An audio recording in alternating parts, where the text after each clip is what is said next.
রমাদানুল কারীমের শেষ দশকের প্রতিটি রাত একটুও না ঘুমিয়ে সারা রাত জেগে থাকা এবং জেগে ইবাদতবন্দি করা, এটা নবী আলাইহিস সালামের গুরুত্বপূর্ণ একটি সুন্নাহ। আমরা যারা কর্মজীবী এবং নানা কারণে আমাদের সারা রাত জেগে ইবাদতবন্দি করার সুযোগ হয়ে ওঠে না, আল্লাহ রাসূল সাল্লাল্লাহু আলাইহি ওয়াসাল্লামের বিভিন্ন হাদিসে কিছু কিছু ছোট ছোট আমল রয়েছে যে আমলগুলো করার মাধ্যমে সারা রাত জেগে ইবাদতবন্দি করার সওয়াব আমরা পেতে পারি। সেরকম কিছু আমল আজ আমরা শেয়ার করতে চাই। তোমাদের প্রথম আমলটি হলো এশা এবং ফজরের সালাত জামাতের সাথে আদায় করা।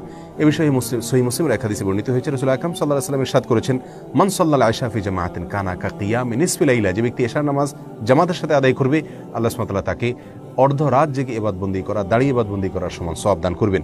ওমান সাল্লাল আয়শা ওয়াল ফজর মাল জামাআ ও ফি জামাআ কানা কা কিয়ামি লাইলা। আজ যে ব্যক্তি এশা এবং ফজর উভয় সালাত জামাতের সাথে আদায় করবে, আল্লাহ সুবহানাহু ওয়া তাআলা তাকে সারা রাত জেগে ইবাদত করার, দাঁড়িয়ে ইবাদত করার সওয়াব দান করবেন।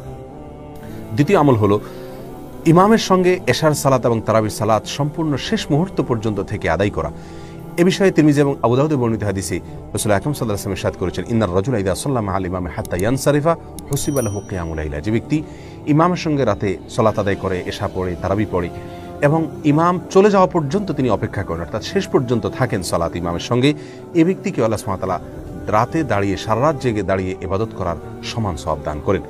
তৃতীয়ত হলো রাতের যে কোনো সময় 100 আয়াত তেলাওয়াত করা। এ বিষয়ে সহিহুল জামে একটি হাদিস বর্ণিত হয়েছে, যে হাদিসে নবী আলাইহিস সালাম ইরশাদ করেছেন, যে ব্যক্তি রাতে 100টি আয়াত তেলাওয়াত করে, আল্লাহ সুবহানাহু ওয়া তাআলা তাকে সারা রাতের ইবাদতের সমান সওয়াব দান করেন, যে কোনো জায়গা থেকে 100 আয়াত তেলাওয়াত করলে রাতের ভিতরে।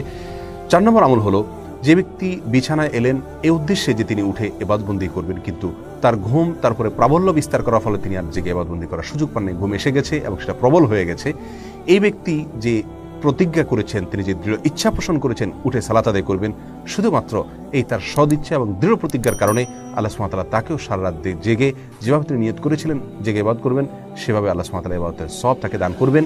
আর তার যে ঘুম এসেছে, এটি আল্লাহ সুবহানাহু ওয়া তাআলার পক্ষ থেকে তার জন্য সাদাকা বা উপহার ছিল। প্রিয় দর্শক, এছাড়াও রাসূল আকরাম সাল্লাল্লাহু আলাইহি ওয়াসাল্লাম বিভিন্ন হাদিস থেকে রাতে সিয়াম এবং দিনে কিয়াম, অর্থাৎ রাতে রোজা এবং দিনে দাঁড়িয়ে ইবাদতবন্দি করার সওয়াব এনে দেয় কিছু কিছু আমল। তার মধ্যে থেকে একটি হলো উত্তম আচরণ, উত্তম ব্যবহার, সুন্দর আখলাক।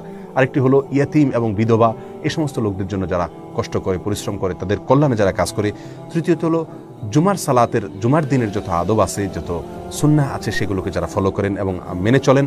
আর চতুর্থত হলো আল্লাহর রাস্তায় রাত জেগে যারা পাহারাদারির কাজ করেন একদিন এবং এক রাত, তাদেরকে আল্লাহ সুবহানাহু ওয়া তাআলা রাত জেগে ইবাদতের সওয়াব দান করে থাকেন। প্রিয় দর্শক, অতএব আমরা এই সমস্ত আমলগুলোর মাধ্যমেও রমাদানুল কারীমের শেষ দশকে রাত জেগে ইবাদতের সওয়াব আমরা নিজের করে নেওয়ার চেষ্টা করতে পারি। তবে বলাই বাহুল্য, সারা রাত জেগে ইবাদত বন্দেগী করা আর এই সমস্ত আমলের মাধ্যমে শর্টকাট ওয়েতে ইবাদত বন্দেগীর সওয়াব অর্জন করা, দুইটা আসমান এবং জমিন যেরকম তফাৎ, তার চেয়ে বেশি তফাৎ এই দুইটার মধ্যে রয়েছে। অতএব আমরা চেষ্টা করব রমাদানের শেষ দশকের প্রতিটি রাত জেগে ইবাদতবন্দি করার। যদি সেই সুযোগ না হয়, তাহলে অন্তত চেষ্টা থাকবে এই সমস্ত আমলগুলোর মাধ্যমেও আমি সারা রাত জেগে ইবাদতের সওয়াব যেন নিজের করে নিতে পারি। লাইলাতুল কদর যেন আমার মিস না হয়, লাইলাতুল কদরের ইবাদতের সওয়াব যেন আমি পেতে পারি। আল্লাহ সুবহানাহু ওয়া তাআলা দেখবেন আমার প্রচেষ্টা, আমার ইচ্ছা, আমার সাধনা, আমার আন্তরিকতা। আল্লাহ সুবহানাহু ওয়া তাআলা আমাদের সকলকে রমাদানের শেষ দশকের প্রতিটি রাত সারা রাত জেগে ইবাদত করার তৌফিক দান করুন। সেটা যদি আমরা করতে নাও পারি, অন্তত দুধের স্বাদ ঘোলে মেটাবার যে চেষ্টা, সেটাও যেন আমাদের মধ্যে থাকে, আন্তরিকতা যেন প্রকাশ হয়। আল্লাহ আমাদের সকলকে তৌফিক